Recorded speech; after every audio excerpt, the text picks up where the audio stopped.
Thank you all thank you for hosting, thank you for coming.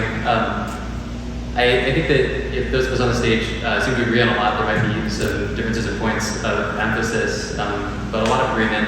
And despite efforts by the powers that be to divide us across the country, most people across this country agree with most of us when it comes to most of the things we're talking about today. And so the question we need to ask is, why doesn't anything seem to change? Or why is what progress we do make always insufficient? Or why are we having to defend against backsliding on such important issues?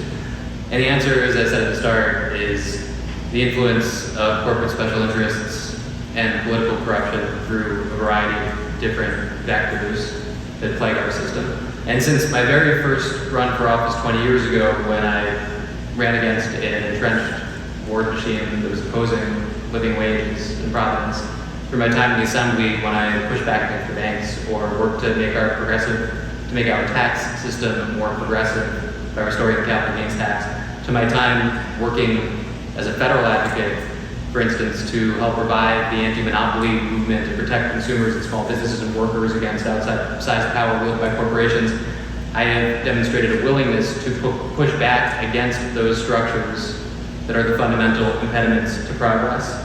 And it's why I'm not taking corporate PAC money in this race, and why I'm not taking money from registered corporate lobbyists. And it's why I am endorsed by Senator Elizabeth Warren, whom I've worked with on pushing back against revolving door corruption at the federal level. And if we're going to change the outcomes in DC, we need people of that impulse who are willing to go at the structures that are making things the way they are. And that's been my impulse throughout my time in and out of office. And it's the focus of this campaign, and it's why I hope to have your support on election day.